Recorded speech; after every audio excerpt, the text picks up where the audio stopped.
Rain was falling hard on the small town. Streets were wet and empty. Inside a tiny room, a young boy named Amir sat alone near a cracked window. He held an old notebook in his hands. His fingers were cold. The light from a single bulb flickered above his head. Amir listened to the sound of the rain, but inside his heart there was a louder sound, a dream. He wanted to speak English. He wanted to understand the world outside his town. But right now, he only felt small and afraid. Amir was 16 years old. Every day he walked past a big language school in the city. Through the window he saw other students wearing clean clothes, using new books, and speaking English with confidence. Amir wished he could be there. He wished he could sit in a warm class and listen to a teacher. But his family had no money for classes. His father drove a taxi. His mother sold bread. All their income was used for food and rent. English lessons were a faraway dream. That evening, as the rain grew stronger, Amir sat on the floor of his room and listened to an old radio. A foreign voice spoke fast English. The words sounded like music, but he could not understand. He felt pain in his chest. "Why can't I learn?" he whispered. "Why am I always behind?" His notebook was full of small notes and translations from old newspapers.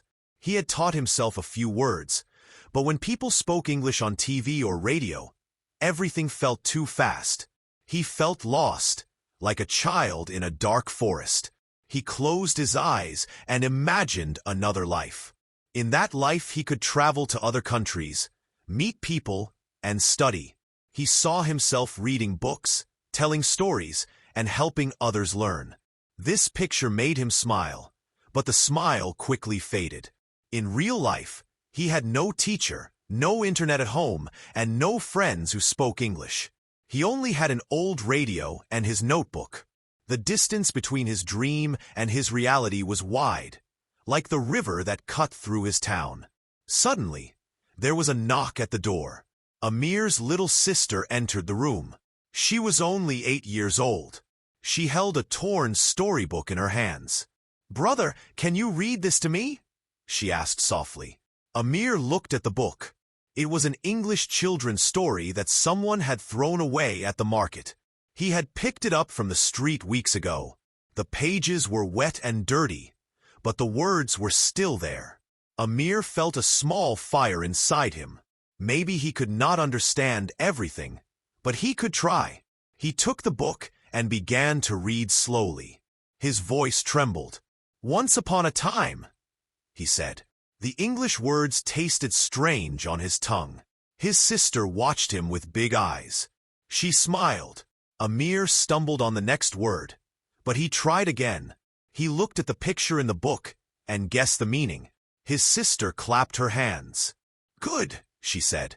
Amir laughed a little. For the first time that day, he felt a tiny spark of hope. Maybe he could learn English step by step. Maybe reading short stories aloud could be his path. That night he stayed awake late. He read the same short story many times. At first he understood almost nothing. Then, slowly, some words became clear. He repeated them aloud. He listened to his own voice. He felt shy, but there was no one to judge him. Outside, the rain stopped. The room became quiet. Only Amir's voice filled the air. He read again and again, until the pages of the book felt like a friend. In that small room, on that rainy night, Amir made a silent promise. "I will not give up," he told himself. "I will practice every day. I will use short stories. I will listen, read, and speak until English becomes part of me." He did not know how long it would take. He did not know how many times he would fail, but he had taken his first brave step, opening a book and reading aloud, even when he was afraid. As the clock showed midnight, Amir closed the book and looked at his sister sleeping on the floor. She was smiling even in her sleep. Amir whispered, "One day we will both understand these stories. One day I will speak English clearly." He touched the notebook on his lap. On the first page he wrote a new sentence in English. Never stop trying. He underlined it twice. The sound of the rain returned, soft and gentle. Amir felt calm. His dream still felt big, but not impossible. That night, for the first time, he believed that even a poor boy with a torn storybook could change his future, one word at a time.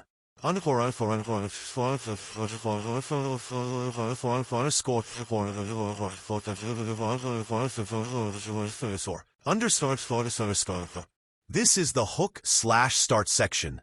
It introduces the hero, Amir, shows his pain, fear, and big dream about learning English, and ends with him taking a tiny but brave step.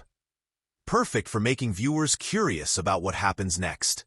The next morning the sun was bright, but Amir's room was still dark. The walls were painted once long ago.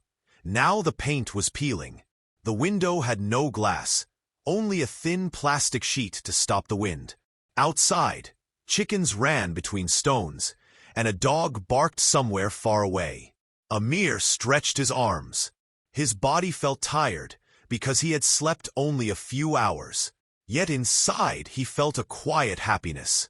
Last night he had read a story in English. It was hard, but he had done it. Now he wanted to do more. Amir lived in a small town near the mountains.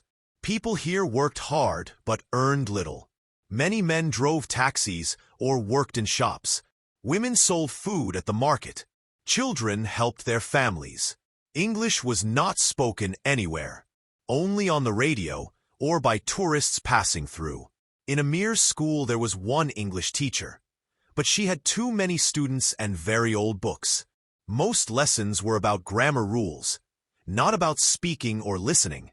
Amir tried to pay attention, but everything felt dry and confusing.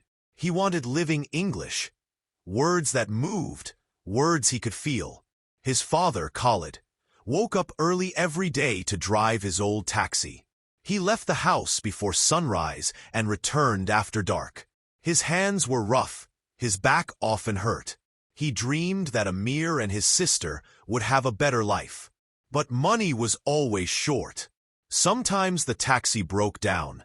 Sometimes passengers did not pay. Amir's mother, Amina, baked bread and sold it near the bus station.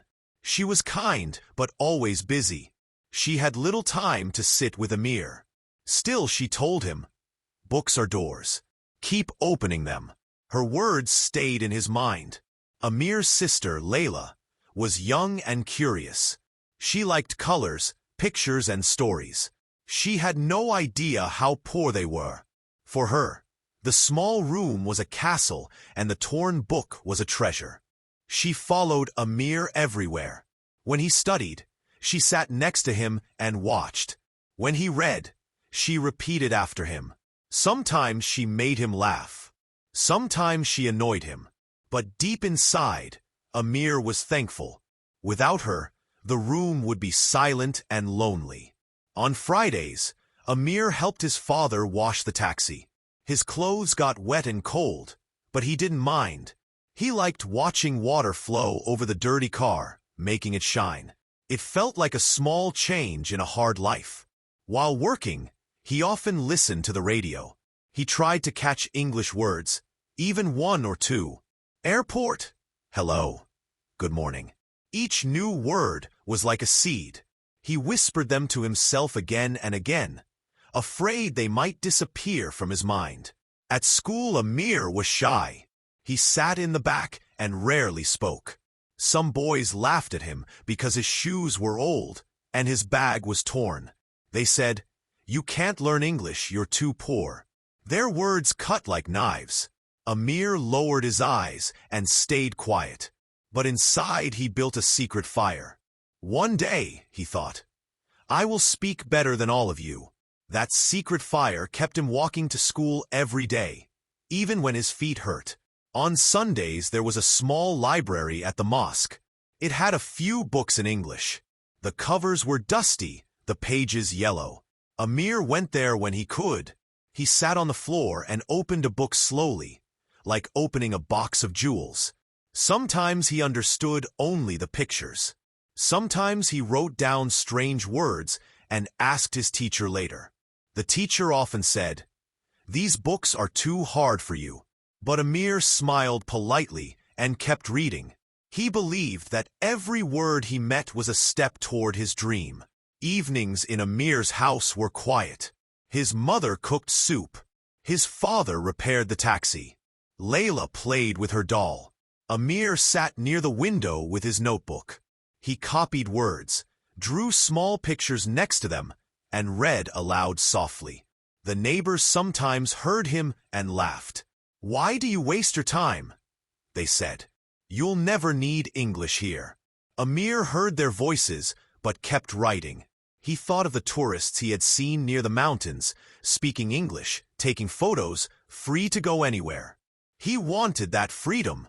He wanted to tell his own story to the world. Life was hard, but Amir's dream gave him a small light each day. He did not yet know how to reach it.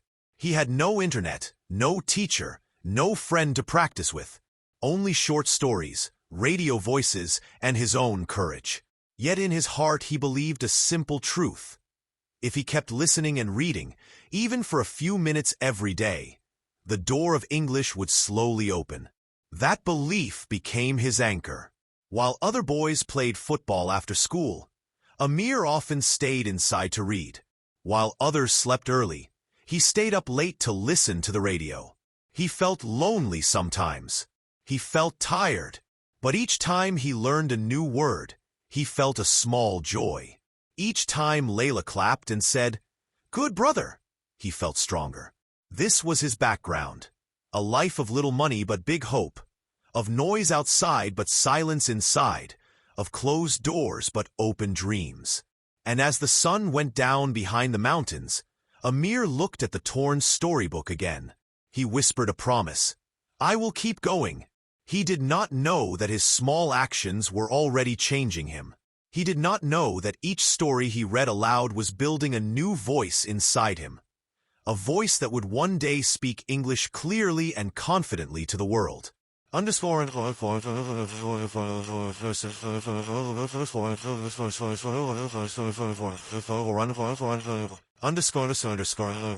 This part paints Amir's background and makes viewers understand his daily life, family situation, and the emotional base of his dream. One cold Monday morning Amir woke before the sun. The house was silent except for the soft breathing of his sister Layla. His mother was already at the bakery. His father had gone to the taxi stand.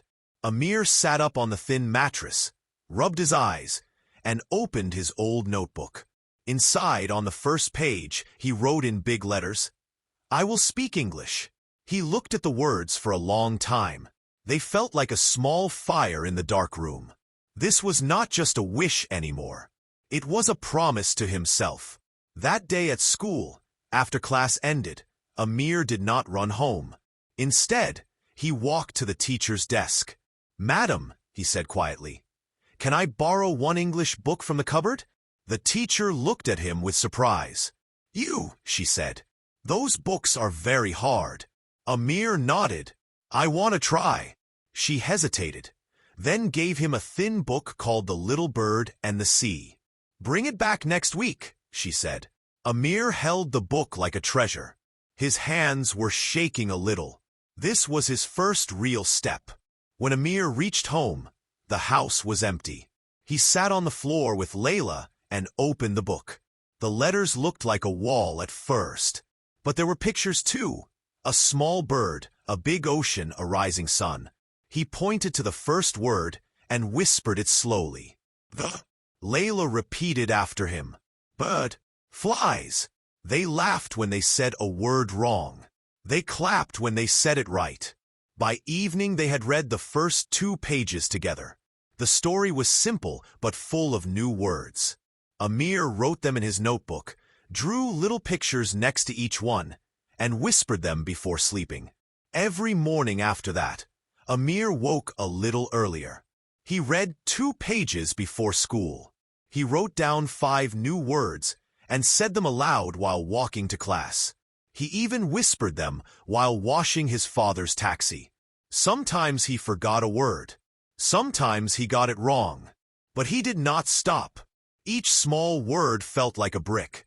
Each brick built a tiny bridge inside his mind. One afternoon at the mosque library, Amir saw a thin woman with glasses arranging books. She smiled at him. "You come here a lot," she said in English. Amir froze. He understood only lot. She switched to their local language. "Do you like English books?" Amir nodded. "Yes, but I cannot read fast."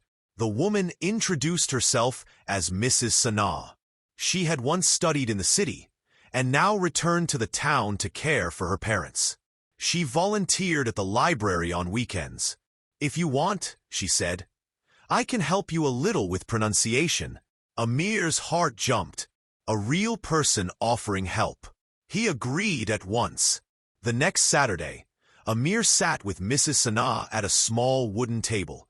She asked him to read a page from The Little Bird and the Sea. He read slowly, his voice trembling. She listened patiently, corrected him softly, and showed him how to move his mouth for some sounds. She taught him to pause at commas, to raise his voice at questions. It was difficult, but Amir felt alive. For the first time, he heard his own English become clear. After the lesson, he walked home with a smile. The sky looked bigger, the air felt lighter. He told Layla everything. That night he wrote a new sentence in his notebook. "I am learning English step by step." He underlined it 3 times. He did not know it yet, but this meeting with Mrs. Sanaa was the seed of a big change. Soon Amir created a small routine. In the morning he read a page. In the afternoon he copied new words. On Saturdays he practiced with Mrs. Sanaa. On Sundays he borrowed another book. He stopped sitting at the back of the class and moved to the front. He raised his hand when the teacher asked questions. His voice was still soft, but it was there. Even his classmates noticed. Some whispered, "Why is Amir trying so hard?" Others said nothing but watched quietly. His parents also noticed something different. One evening his father came home tired. Amir was reading aloud near the window. The taxi driver stopped and listened. He did not understand the words, but he liked the sound. "Good," he said simply. His mother smiled too. "Books are doors," she whispered again. Amir's heart grew warm. For the first time he felt their support like a soft wind on his back. Amir also discovered something new. When he read a story in English, he forgot the noise of the world. He forgot the small room, the cold wind, the broken shoes. Inside the story he was free. He could be a bird, a doctor, a traveler. He could go anywhere. Each story gave him a new dream. Each word gave him a small piece of power. This power was invisible but real. It began to change the way he walked, the way he looked at people, the way he spoke. At night, before sleeping, Amir often whispered to Layla, "One day I will speak English with anyone." Layla whispered back, "And I will too." They both laughed softly, trying not to wake their parents. Then Amir closed his eyes and imagined himself in a big room full of books, or talking to tourists at the mountain road, or studying in a city school. He did not know which dream would come true first. He only knew he had taken his first step, and the first step always leads to the next. Amir's days began to follow a rhythm. He woke before sunrise, read a page, wrote new words, helped his mother with bread, went to school, and in the afternoon met Mrs. Sanaa at the library. Each week he read faster, spoke clearer, and felt braver. People in his neighborhood started whispering about the boy who carried English books everywhere. Some admired him. Others thought he was wasting time. Amir did not answer them. He just kept walking. But change always attracts tests. The first test came quietly. One hot afternoon, the headmaster announced that a special English speaking competition would take place in the school hall. The winner would get a small scholarship to a city summer camp. Amir's heart jumped when he heard the news. This was his chance to show what he had learned.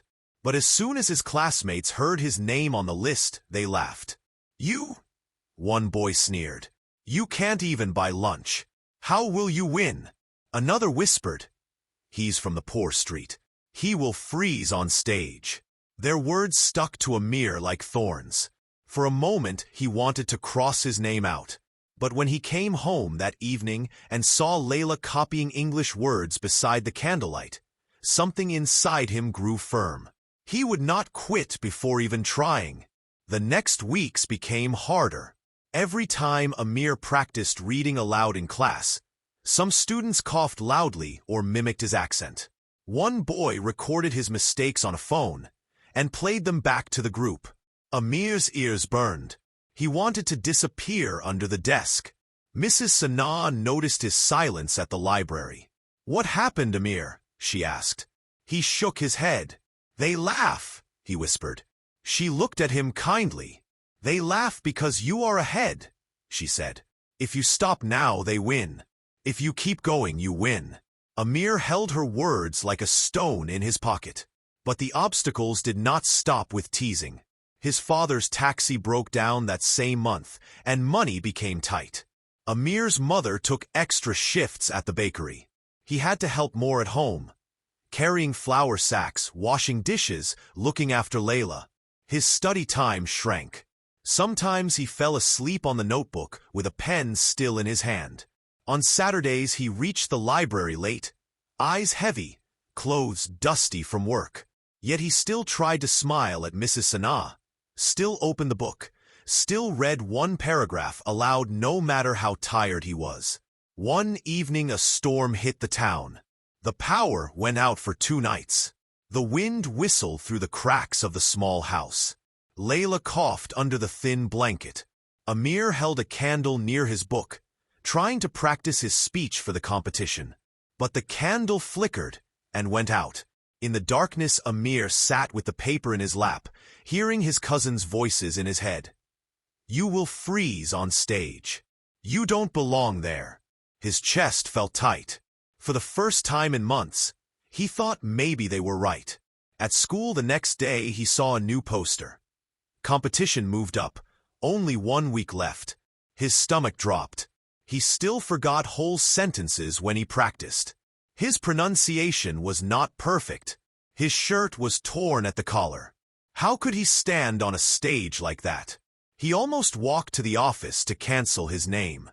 But as he reached the door, he saw Mrs. Sanaa in the hallway. She was carrying a stack of old English storybooks. "Amir," she called softly, "I saved these for you. They're yours if you keep practicing." He took the books with shaking hands. "Thank you," he whispered. That night he stayed awake under the blanket, repeating his speech again and again, whispering the words until his voice went hoarse. The week of the competition arrived. The hall smelled of polish and chalk. Students sat in rows, their voices buzzing like bees. The teachers placed a wooden podium at the front. Amir's palms were wet. His name was third on the list. He watched the first student, a tall boy with shiny shoes, speak fast and loud. The crowd clapped. The second was a girl from the rich neighborhood. She spoke with an accent Amir had only heard on TV. More claps. Then the teacher called, "Amir Khan." He walked to the podium slowly, his heart hammering. The microphone looked huge, the hall endless. For a moment, everything blurred. He remembered the attic, the candle, the laughter, the teasing. He took a deep breath and looked at the only friendly face he could find. Layla sitting near the back, eyes bright. Mrs. Sanaa was there too, nodding gently. Amir opened his mouth. At first no sound came. Then he whispered the first line. It cracked. Some students snickered. His ears turned red. He could run. He could freeze. Or he could fight. He chose to fight. He closed his eyes for one heartbeat and pictured the notebook where he had written, "I will speak English." He opened his eyes again, straightened his shoulders, and spoke the first sentence louder. His voice shook, but it was there. He spoke the next sentence, and the next. Each word felt like climbing a mountain with stones in his shoes. But he kept going. By the middle of the speech, the hall had gone quiet. Even the boys who mocked him before were staring. When he finished the last line, a small silence filled the room. Then, unexpectedly, a few claps. Then more. Amir blinked, hardly believing it. He bowed quickly and walked off the stage, his legs trembling. He did not know if he had won, but he knew he had not run. He had faced his first big challenge. After the competition, Amir returned home with his heart still pounding. He had done his best, spoken loudly despite fear, and finished every line correctly. But when the teacher announced the results the next day, Amir's heart sank. The scholarship went to another student, a boy who had practiced in front of mirrors, with polished shoes and confident gestures. Amir's name was called, not for first place, not for second, but as a special mention. It was small, barely noticed. He clutched the certificate in his hands, feeling the weight of disappointment pressing down like heavy stones. That evening, Amir sat alone under the dim light of a single lamp, the certificate on his lap. He stared at the neatly written words, but they felt empty. Layla watched silently from across the room, her small hands folded. Amir's chest felt tight. The mocking voices of his classmates returned, louder than ever. "We told you," one boy whispered outside his window. "You can't win. You are nothing." Amir's stomach churned. He wanted to scream. He wanted to throw the certificate across the room. But he didn't. He only sat there, breathing, heart aching, feeling invisible. For the first time, doubt entered Amir's mind. Maybe he wasn't good enough. Maybe all the early mornings, late nights, and endless reading had been wasted. He remembered Mrs. Sana's words. "Keep going, even when no one notices." But the small glow of hope flickered faintly against the cold shadow of failure. He put the certificate in a drawer and closed it. The room felt colder than ever. The setback did not end with the scholarship. That same month, Amir fell sick with a high fever. He could barely stand, let alone read English aloud. He missed school for 3 days. When he returned, he found more obstacles waiting. His mother had injured her hand at the bakery. Layla had been coughing all night. Amir had to take care of both cook, clean, and carry water. His books stayed closed on the table. The library was far, and he could not go. His dreams seemed to drift away with every heavy step. At school, things got harder. His classmates whispered and laughed when he coughed or stumbled over words. Teachers seemed busy, tired, unable to notice his struggle. Amir tried to answer questions in class, but his voice shook. The words he had practiced for weeks now felt slippery, hard to catch. Once, during a reading exercise, he mispronounced a single word. The whole class laughed. His cheeks burned red, and he froze. He wanted to hide, to vanish, to run away from every English book he had ever touched. That night, he held his little notebook close, tears spilling silently, whispering to himself, "Maybe I'm not meant to do this." The worst part was seeing others move forward while he stayed behind. The boy who had won the scholarship showed off the camp photos in school. His classmates clapped, took selfies, and shared stories of new friends, new games, new lessons. Amir felt small, like he had been left behind at the start line. Every small hope seemed to shrink under the weight of the setback. He remembered the candlelight at home, the quiet hours he had spent reading. All of it felt like a dream that had slipped through his fingers. Yet even in the shadow of failure, something in Amir refused to break completely. That night, he looked at Layla sleeping peacefully. Her soft breath reminded him of why he had started. He thought of Mrs. Sana and the story she had read to him. The boy in the mirror, tired, bruised, almost ready to give up, saw himself looking back. And even though he could not feel victory yet, he remembered one small truth. I tried. I did not run. So Amir did not quit. The next morning, he opened his books again, slowly, quietly, almost like a whisper. He practiced one sentence at a time, read one page, wrote down a single word. The setback was heavy, but each small action became a stone he laid to climb back up. He knew the road would be long, the path still full of obstacles. But even in failure, he felt a tiny spark. The spark of learning, of trying, of growing. Failure had come, yes. Humiliation had touched him, yes. The world had seemed unfair, yes. But Amir's quiet heart was learning a bigger lesson. That setbacks were not the end. They were the cracks in the road, the lessons wrapped in pain, and the reason to rise stronger. That night, under the same dim lamp, he whispered to the darkness, I may fall, but I will not stop. The morning after his darkest night, Amir woke with a quiet determination.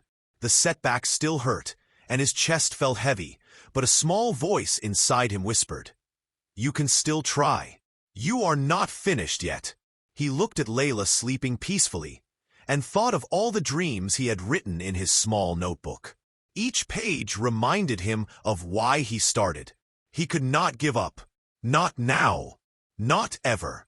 The very next day at school, Amir noticed something new. A teacher he had barely spoken to before, Ms. Taylor, saw him quietly reading in the corner of the classroom. She had kind eyes and a soft smile. She asked him to stay after class. Amir, she said gently, I see how hard you try. I know it's not easy, but I can help you improve. Would you like that? Amir nodded quickly, almost too fast, his heart beating with hope he had not felt in weeks. That was the spark he needed. Someone who noticed not just his mistakes, but his effort, his heart, and his courage. Ms. Taylor became his mentor. She taught him how to practice English more efficiently, how to speak slowly but confidently, and how to turn mistakes into lessons rather than shame. They practiced short stories every afternoon. Amir read aloud, stumbled, laughed at himself, and tried again. Ms. Taylor encouraged him to speak in front of small groups of students. The first time, Amir's hand shook, his voice cracked, and he felt all the humiliation of before. But this time, he did not give up. He finished the story, took a deep breath, and smiled. A small cheer from his classmates followed. That tiny applause felt like sunlight breaking through a rainy sky. At home, things also began to change. Layla, seeing Amir's determination, started helping him. She would ask him questions in English, read small passages, and even correct his pronunciation with a smile. Their mother noticed the effort too, quietly supporting them, giving them more time to practice, and preparing simple meals so Amir could focus on learning. The house, once heavy with sadness, began to feel lighter, filled with whispered encouragement and small victories. Amir also found another source of inspiration, the local library. He visited every weekend, borrowing English books, listening to audio recordings, and reading aloud in empty corners. Each book was a new friend, each sentence a step forward. He noticed how authors turned small words into powerful stories. He wanted to do the same one day. The library became his sanctuary, a place where failure did not matter, only effort. Then came the real test. The school announced a reading competition, a chance to improve his standing and possibly earn the scholarship next year. Amir felt nervous, but the fear this time was different. It was not paralyzing. It was motivating. He practiced every day with Ms. Taylor, memorizing short stories, improving pronunciation, and learning to breathe calmly before speaking. He stumbled, yes, but he also laughed at mistakes and tried again. He realized that growth was not instant, but step by step. Finally, the day of the competition arrived. Amir's hands trembled, his stomach fluttered, and memories of past humiliation returned like ghosts. But he took a deep breath, closed his eyes for a moment, and remembered Ms. Taylor's advice. Focus on your words, not the crowd. Speak to them, not at them. When he opened his eyes, he saw faces staring, some curious, some doubtful. He raised his head, held the book tightly, and began to read. Each word came slowly, carefully, with feeling. He imagined he was speaking to one person, just one person who needed to understand. By the end, he had spoken clearly, confidently, and with heart. The applause that followed felt different this time. It was not just for winning. It was for effort, courage, and growth. Amir did not look for approval from everyone, only from himself. He had found his strength. The boy who once hid in corners, afraid of laughter and failure, now stood tall, smiling quietly, proud of every small step he had taken. Ms. Taylor nodded at him, whispering, "See? I told you. Your heart and effort matter more than anything." That night, Amir returned home, opened his notebook, and wrote down a single line. Failure is not the end. Effort turns pain into power. He realized that setbacks were part of life, but determination, guidance, and consistent practice could turn them into growth. The spark of hope that had seemed tiny before now burned bright. He was ready to face the next challenge, stronger and wiser, knowing that the road to dreams was never easy, but always worth it. The months passed, and Amir continued to grow. He no longer feared mistakes, and he no longer doubted his own abilities. Every day, he practiced English, read new stories, and shared what he learned with Layla. The house that once felt heavy and lonely now echoed with laughter, learning, and hope. Amir realized that effort and persistence were more powerful than fear or failure. One afternoon, the school announced another event, an English storytelling festival. Amir decided to participate, not for prizes, but to share the stories that had taught him courage. He prepared carefully, choosing a story about a boy who overcame challenges with patience, kindness, and hard work. As he stepped onto the stage, his heart beat fast, but he remembered all the nights he had spent practicing, reading under the blanket, and imagining a brighter future. He looked at the audience and spoke with calm confidence. Every word he read carried meaning, every pause showed feeling, and every smile connected him with the listeners. Children leaned forward, teachers nodded, and even the students who once laughed at him watched silently. When he finished, the room erupted in applause. Amir felt a warm glow in his chest, not because he had won, but because he had shared his story, his journey, and his heart. He realized something important. Growth is not just about learning. It is about sharing what you learn and inspiring others to try. That evening, Amir and Layla sat together by the window, looking at the stars. "I never thought I could get here," Layla whispered. Amir smiled softly. It wasn't luck. It was patience, hard work, and never giving up. Every time we tried, we became stronger. Every mistake taught us something. He held her hand and added, "And sometimes, help comes from people who believe in you. Ms. Taylor helped me. You helped me. Everyone can be part of a journey like this." Amir knew that life would not always be easy. There would be challenges, failures, and moments of doubt. But now he understood that setbacks were not the end. They were lessons, opportunities to rise, and chances to grow. He remembered the fear he once felt, the cold nights of silence, and the times when he thought he was invisible. Those memories no longer made him sad. They made him strong. They reminded him to never give up and to always believe in himself. Amir also realized that learning English, while challenging, was a tool to reach dreams. Every story he read, every word he practiced, every conversation he had, it built his confidence, improved his skills, and opened doors. He could speak with courage, understand stories deeply, and connect with people from anywhere. Language had become more than words. It had become freedom, possibility, and hope. One day, Amir started helping other children at school. He shared tips, read short stories aloud, and encouraged classmates who were shy or afraid. Some had struggled just like he had. Some had felt small, unnoticed, or incapable. Amir reminded them, every mistake is a step forward. Every effort counts. Never stop trying, and you will grow. He saw the same spark in their eyes that once burned in his own.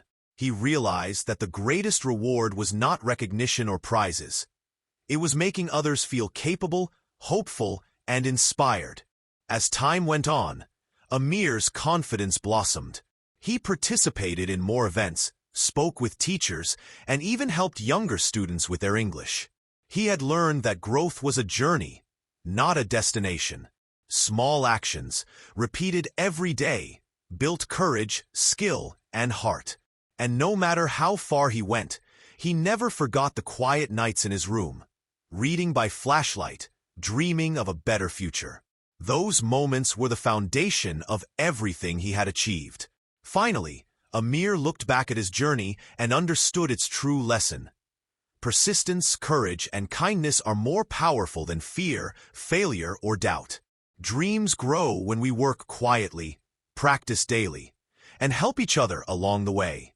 Learning, like life, is a series of small steps. Every effort counts, every word matters, and every story can change a heart. As the sun set, Amir closed his notebook, feeling a sense of peace and hope. He whispered softly, I made it this far, and I will keep going. I will keep learning. I will keep helping. I will never give up. He smiled, knowing that the boy who once hid in corners and feared failure had become someone strong, kind, and unstoppable. The story of Amir reminds us all. No matter how small you start, how many times you fail, or how lonely the journey seems, you can rise. You can grow, and your light can shine, bright enough to inspire others, touch hearts, and change lives. Amir looked at Layla and said, remember, it's not about being perfect. It's about trying, growing, and never losing hope. And with that, the house was quiet but alive, full of dreams, courage, and the promise of a brighter tomorrow.